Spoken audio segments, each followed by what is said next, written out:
الحمدللہ نحمده ونستعینه ونستغفره ونؤمن به ونتوکل علیہ ونعوذ باللہ من شرور انفسنا ومن سیئات اعمالنا من يهده الله فلا مضل له ومن يضلله فلا هادي له ونشهد ان لا اله الا الله ونشهد ان سيدنا ومولانا وملجأنا ومأوانا وشفيعنا محمدا عبده ورسوله اما بعد فاعوذ بالله من الشيطان الرجيم بسم الله الرحمن الرحيم ثم دنا فتدلى فكان قاب قوسين أو أدنى آمنت بالله صدق الله مولانا العظيم وصدق رسوله النبي الكريم الأمين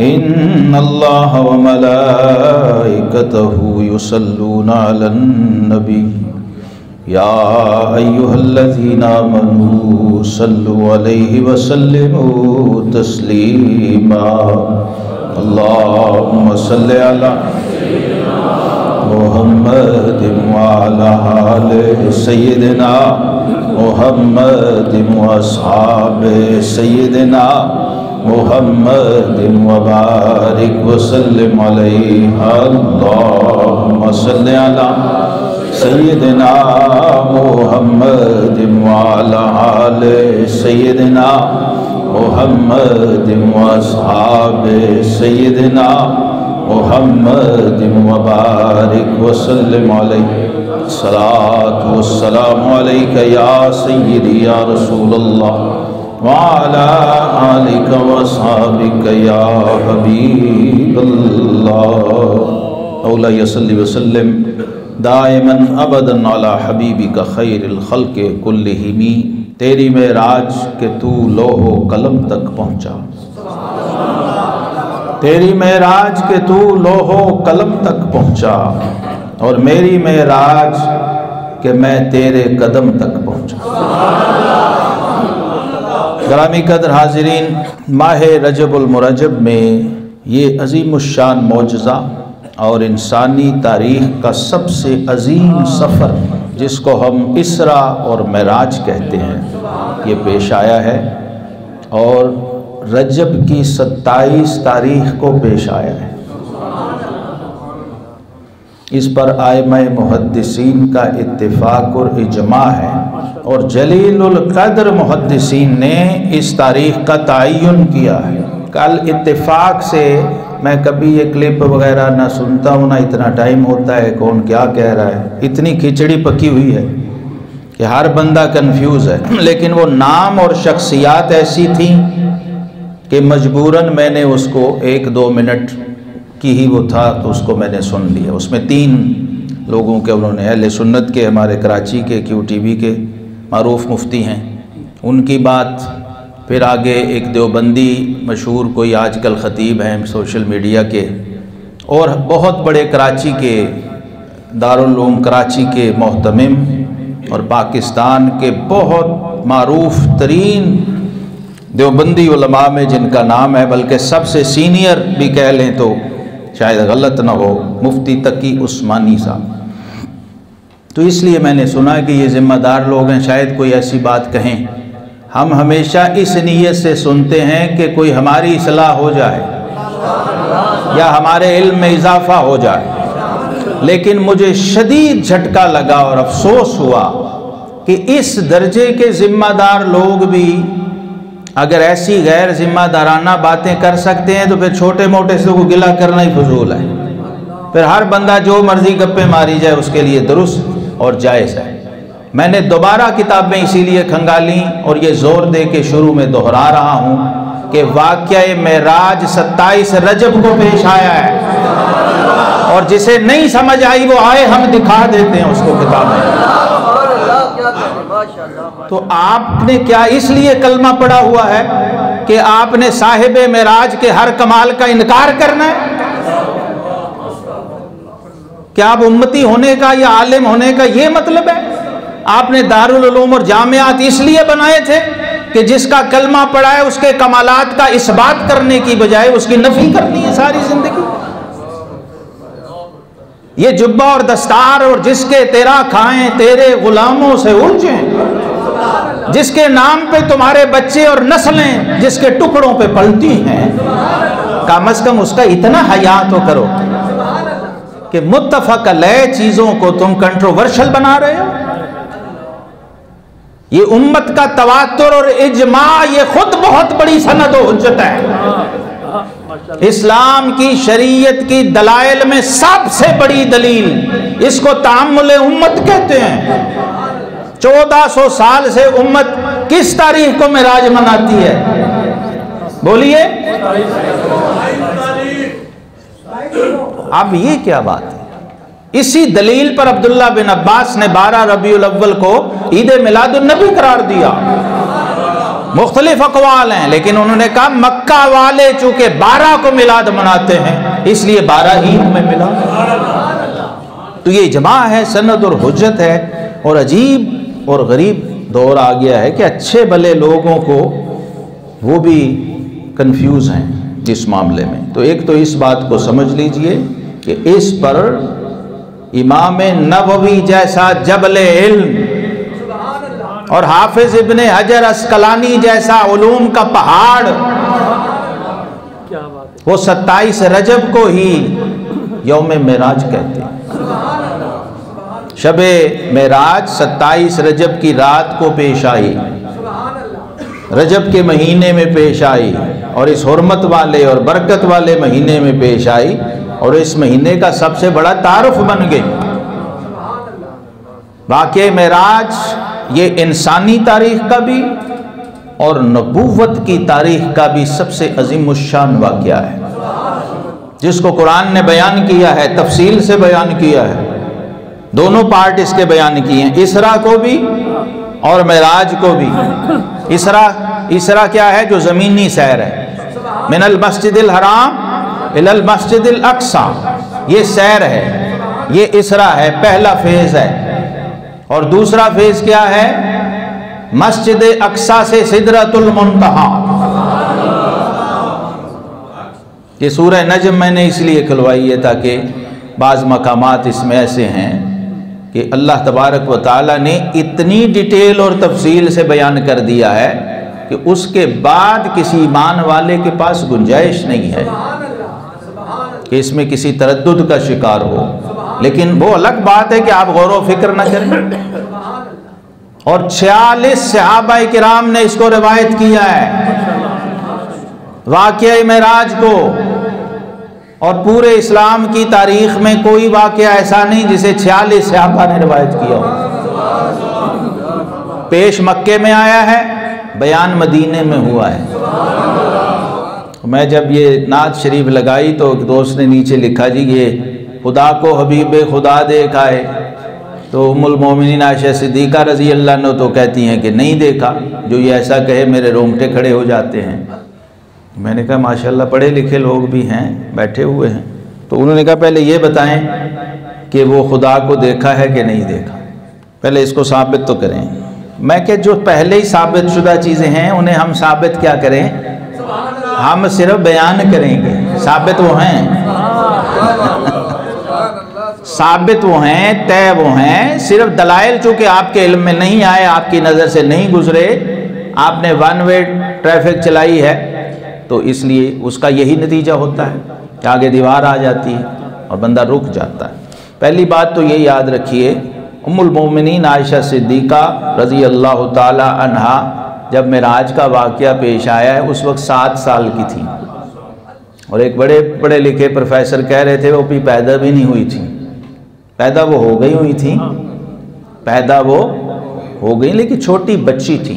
تو یہ جو بخاری میں الفاظ ہیں نا ما فقدت جسدہ الشریف، کہ میں نے تو اس رات حضور علیہ السلام کے جسم مبارک کو بستر سے غائب نہیں پایا، یہ مدینہ منورہ کی بات ہو رہی ہے.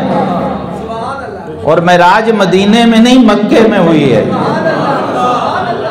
تو چونکہ ام المومنین تو ابھی شادی ہوئی ہی نہیں تھی، رخصت ہوئی ہی نہیں تھی، حضور علیہ السلام کے گھر آئی ہی نہیں تھی، تو اس لیے معراج کے معاملے میں ان کا قول سند و حجت نہیں، معراج کے معاملے میں سند اور حجت اس ہستی کا قول ہے جسے معراج ہوئی ہے۔ دو باتیں ہوتی ہیں، ایک ہوتی ہے یہ اصول کی علمی باتیں، صحابی کچھ کہے، مثلا آپ سادہ سی بات ہے کہ 10 صحابی ایک بات کہہ رہے ہیں، 15-20 صحابی ایک بات کہہ رہے ہیں، اختلاف ہو جاتا ہے، ہوا ہے، بعض چیزوں میں ہے۔ تو اب مسئلہ ہم ائمہ کیسے حل کرتے ہیں مسئلے کو؟ اس کو کہتے ہیں حدیث موقوف۔ صحابی کوئی بات کہے تو وہ کہتے ہیں اس کا سب سے پہلا حل یہ ہے کہ یہ دیکھ لو کہ اس مسئلے میں کوئی ان صحابہ کے آقا کا فرمان بھی ہے کہ نہیں۔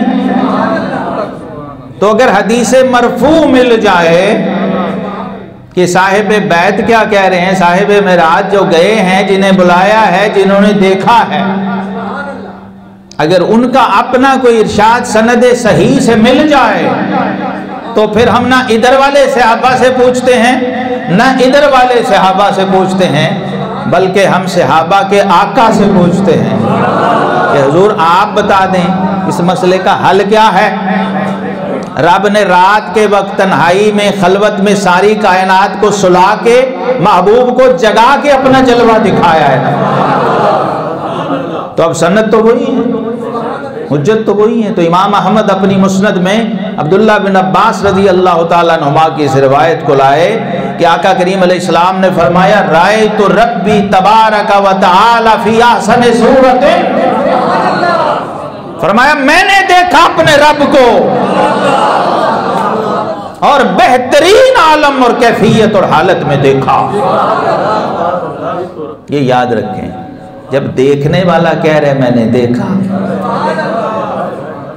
تو کسی اور قول کی، کسی اور رائے کی حجت رہ جاتی۔ اور پھر جمہور اکابر اجلہ صحابہ جو مجتہد صحابہ ہیں، مفسر صحابہ ہیں، امام صحابہ ہیں، ان کی رائے یہ ہے کہ اللہ کے محبوب علیہ السلام نے ایک بار نہیں 2 بار اپنے رب کو دیکھا، اور قرآن اسی کو بیان کر رہا ہے، 2 بار دیکھا ہے۔ را محمد ربہ مرتین، آقا کریم علیہ السلام نے اپنے رب کو 2 بار دیکھا ہے، مرتن بعینہ، ایک بار اپنی اس آنکھ سے، ومرتن بقلبہ، اور ایک بار اپنے قلب کی آنکھ سے۔ اس بات کو قرآن نے بیان کیا ہے، اس قول کی تائید قرآن کی نص میں ہے۔ پہلے فرمایا ثم دنا فتدلی فکان قاب قوسین او ادنا، پھر وہ قریب ہوا، پھر اور قریب ہوا، اور پھر اور قریب ہوا۔ یعنی یہ قربت کے 3 زاویے ہیں، وہ تینوں یہاں بیان کر دیے گئے۔ فَكَانَ قَابَ قَوْسَيْنِ أَوْ أَدْنَىٰ، تو اس جلوے اور اس محبوب میں 2 ہاتھ کا فاصلہ رہا، بلکہ اس سے بھی کم۔ اب او ادنا کا مطلب ہے ہر لمٹ ختم، اب اس سے کیا کم ہوگا؟ یہ قاب قوسین جو ہے، اس کو مفسرین نے لکھا یہ کمان 2 کمانوں کے فاصلے کی مثال کیوں دی ہے؟ کمان اتنی ہوتی تھی جتنے 2 ہاتھ ہوتے، یہ 1 ہاتھ شرعی، آج یہ بھی دیکھ لیں اسی معراج کی برکت سے۔ گز جو ہے، گز شرعی گز جو ہے وہ یہ ہے، یہ اس انگلی سے اس کوہنی تک، یہ جو ہمارا گز ہے اب میٹر ہو گیا، یہ اس سے ڈبل ہے، یعنی یہ 2 ہاتھ کا ہوتا ہے۔ تو قوسین 2 کمانیں، اس کو مفسرین نے لکھا کہ یہ مثال اس لیے دی ہے کہ عربوں میں 2 قبیلوں کے سردار جب آپس میں کوئی معاہدہ کرتے تھے یا کوئی بھائی چارہ قائم ہوتا تھا، تو اس میں ان کی روایت اور ان کا دستور یہ تھا کہ ایک سردار اٹھتا اور اپنی کمان وہاں رکھتا، اور دوسرا اٹھ کے اپنی کمان اس کی کمان کے اوپر رکھ دیتا یوں۔ اب وہ 2 کمانیں جب یوں ملتی تھیں تو اس کا مطلب یہ ہوتا تھا کہ اب یہ دیکھنے کو 2 ہیں صورتاً دو ہیں اور حکماً ایک ہیں۔ اب جو تیر اس میں سے ایک میں سے نکلے گا وہی دوسرے میں سے نکلے گا۔ اس لیے اعلیٰ حضرت کہتے ہیں کمان امکان کے جھوٹے نکتوں، تم اول آخر کے پھیر میں ہو، محیط کی چال سے تو پوچھو کہاں سے آئے کدھر گئے تھے۔ اور وہی ہے اول، وہی ہے آخر، وہی ہے باطن، وہی ہے ظاہر، اسی کے جلوے اسی سے ملنے، اسی سے اس کی طرف گئے تھے۔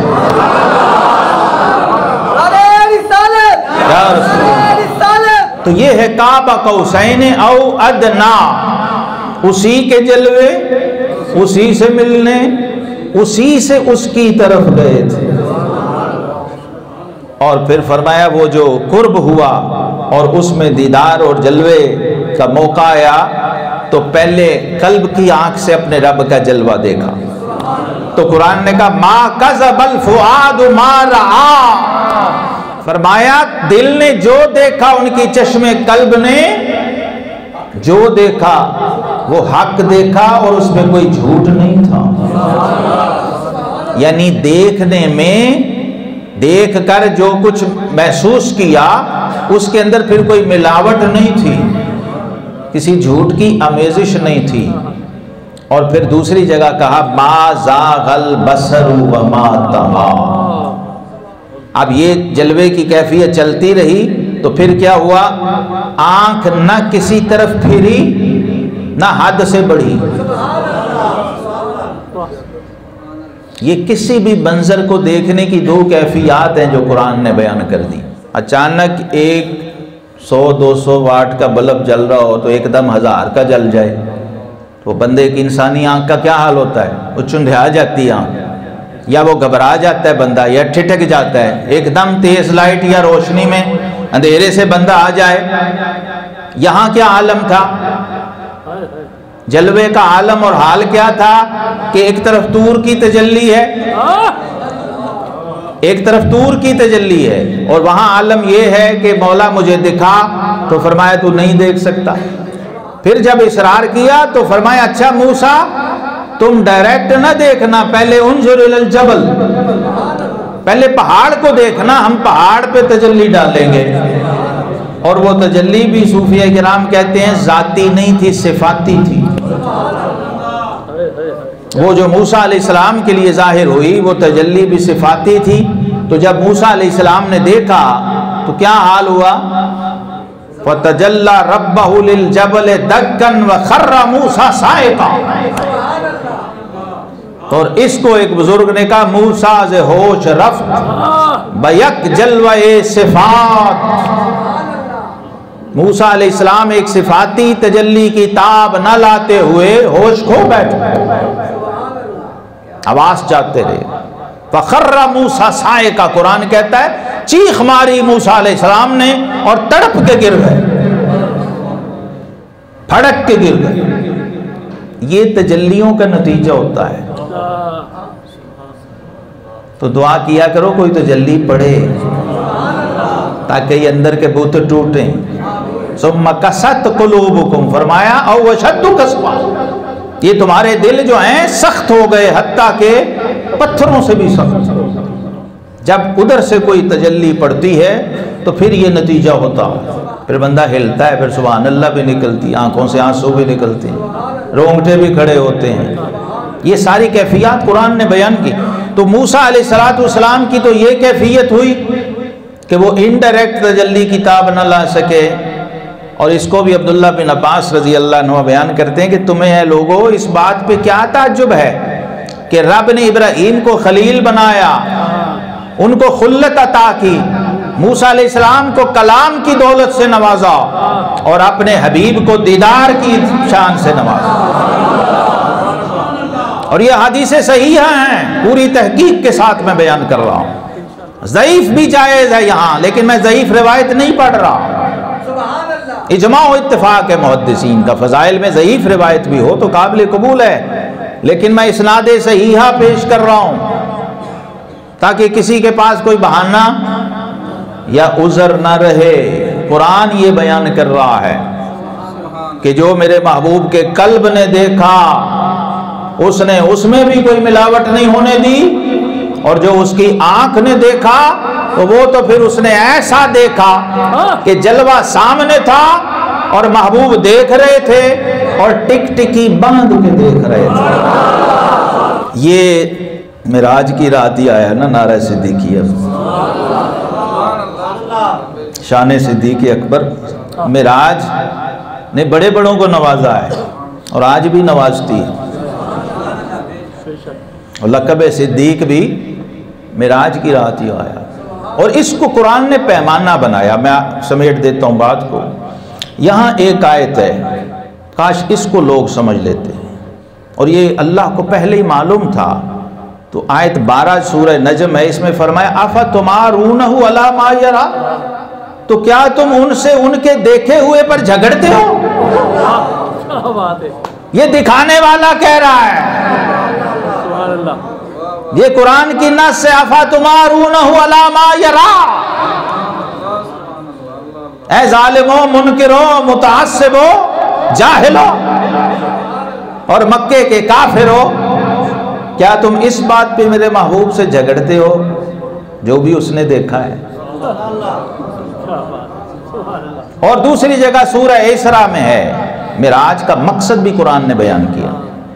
فرمایا وما، یہ جو کچھ شانیں عظمتیں اس میں پیش آئے، معجزات تھے، ہوئے آپ دار الفنا سے روانہ، گھڑی بھر میں دار البقا دیکھا ہے۔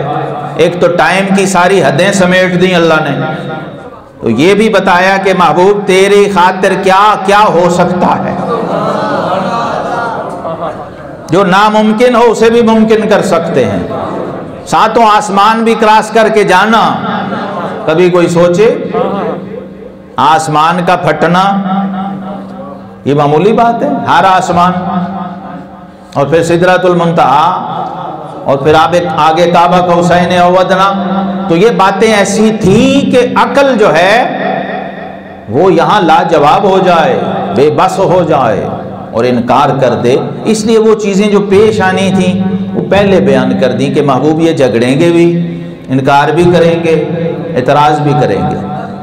ایک اور کلپ میں نے ڈاکٹر اسرار صاحب کا بھی دیکھا، وہ وفات پا چکے ہیں، لیکن ابھی وہ کلپ ان کا اس وقت جب وہ تھے تو مجھے یاد ہے اس وقت بھی اس بات پر بڑا شور مچا تھا۔ انہوں نے بھی یہی بات کہی کہ نبی کریم علیہ السلام نے اپنے رب کو نہیں دیکھا۔ تو اس کا مطلب یہ ہے، آج آپ کو یہ بات بھی سمجھنی ہے کہ یہ جو لوگ سوشل میڈیا پہ بغیر سند اور بغیر دلیل اور بغیر حوالے کے کوئی بات کر رہے ہیں یا اپنی ذاتی رائے سے کہہ رہے ہیں، اس کو آنکھیں بند کر کے آپ نے تسلیم نہیں کر لینا۔ کوئی بندہ حرف آخر نہیں ہے، وَفَوْقَ كُلِّ ذِي عِلْمٍ عَلِيمٍ، ہر علم والے کے اوپر ایک علم والا ہے، یہ اللہ کا قانون ہے۔ تو اس لیے بڑے بڑے لوگ بعض دفعہ ان سے چوک ہو جاتی ہے، سہو ہو جاتا ہے، بھول ہو جاتی ہے، تا وقتے کہ کوئی سند یا کوئی دلیل شرعی مستند سامنے موجود نہ ہو۔ جب زبانی کلامیہ باتیں کرتے ہیں، خطاب کرتے ہیں بلا تحقیق، روٹین میں، روانی میں، یا سنے سنائے پہ کہ ہم نے اپنے بزرگوں بڑوں کو پہلے دیکھا وہ یہی کہتے تھے تو ہم نے بھی وہی آگے پبلک میں بیان کر دیا۔ وہ آج تک چونکہ چیزیں آج کل ریکارڈ ہو جاتی ہیں، کلپ بن جاتے ہیں، آڈیو ویڈیو، بندہ دنیا سے چلا گیا وہ کلپ ابھی بھی موجود ہے، تو لوگ سمجھتے رہتے ہیں کہ یہ بات، تو یہ نام میں نے اس لیے لے دیا ہے کہ جو میری نظر سے چیزیں گزریں، اور یہ سارے بڑے معروف لوگ ہیں، مشہور لوگ ہیں، اس لیے دہرا دیا کہ نبی کریم علیہ السلام کا اپنا فرمان صحیح سند سے موجود ہے کہ میں نے اپنے رب کو دیکھا ہے۔ ہم اگلی بحث میں پڑھتے ہی نہیں کہ کیسے دیکھا، کتنا دیکھا،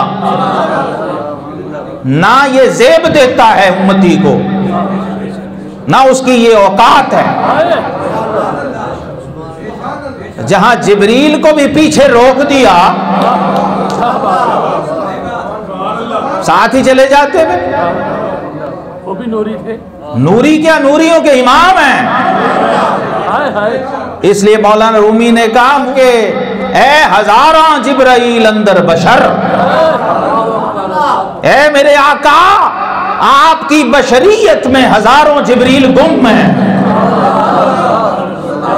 آپ کی بشریت کا یہ حال ہے، نورانیت کا عالم کیا ہو؟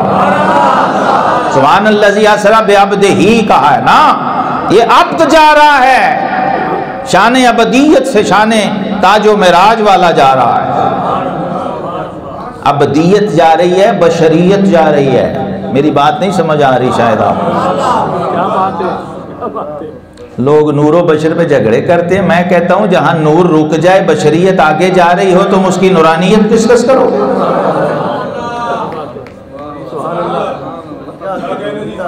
یار بشریت جو ہے وہ نور پہ سواری کر کے جا رہی ہے، براق بھی نور تھا،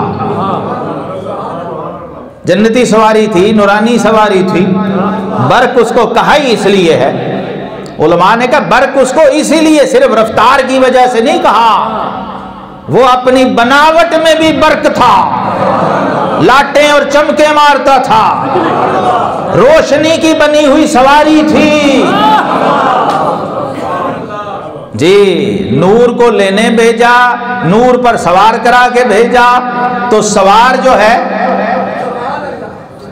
جو لینے آ رہا ہے وہ نور، جس سواری پہ سوار ہونا ہے وہ نور، تو وہ معراج والا نور نہیں جو اس پہ سواری کر کے لگامیں پکڑ کے جا رہا ہے،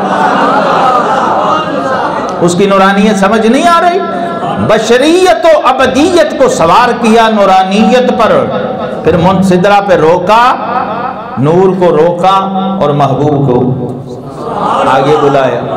اب یہاں بھی علماء نے بہت کلام کیا ہے کہ یہ کیا کیا رنگ تھے، کیا کیا شانیں تھیں، کیا کیا کیفیات تھیں۔ بس آخری بات یہ سمجھ لیجئے کہ قرآن نے جو مقصد بیان کیا نا معراج میں، قرآن پاک میں معراج کا، وہ ہے وَمَا جَعَلْنَا الرُّؤْيَا الَّتِي أَرَيْنَاكَ إِلَّا فِتْنَةً لِلنَّاسِ۔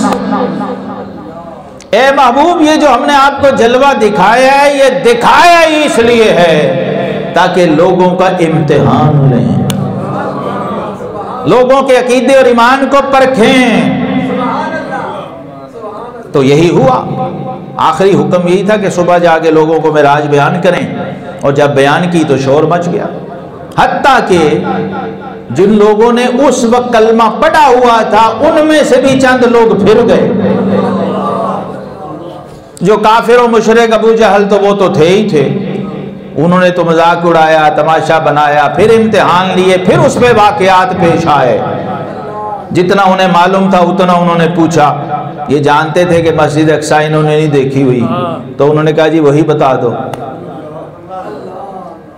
تو آقا کریم علیہ السلام فرماتے ہیں وہاں سلیمان کا تخت جو آصف بن برخیہ لائے تھے، رب نے میرا تخت لانے کے لیے جبریل امین کو فرمایا کہ پوری مسجد اقصی اپنی ہتھیلی پہ اٹھا اور میرے محبوب کے سامنے رکھ دے۔ تو سب بیان کیا، اس کا مین گیٹ کیسا ہے، کھڑکیاں کیسی، دروازے کیسے، چوکھٹ کیسی، اور یہ بھی بیان کیا کہ تمہارا ایک قافلہ آ رہا ہے۔ سبحان اللہ۔ ان کا پانی بھی پیالے میں مجھے پیاس لگی تھی، میں نے پیا ہے، اور پھر ان سے پوچھ لینا پیالہ بھی تھوڑا ٹیڑھا کر کے میں نے جیسے تھا ویسا ہی رکھا تھا، اور اس پیالے میں تھوڑا پانی بچ بھی گیا تھا، تو ان سے پوچھ لینا کہ ابھی قافلہ، اور یہ بھی بتایا قافلہ کس دن آئے گا، کس ٹائم آئے گا، اور سب سے آگے کس رنگ کا اونٹ ہوگا۔ معراج والے نے تو ساری حجتیں تمام کر دیں، لیکن وہ بدبخت پھر بھی ایمان نہیں لائے۔ اللہ پاک ہمیں صاحب معراج کے فیض و برکات سے مستفیض فرمائے۔ وآخر دعوانا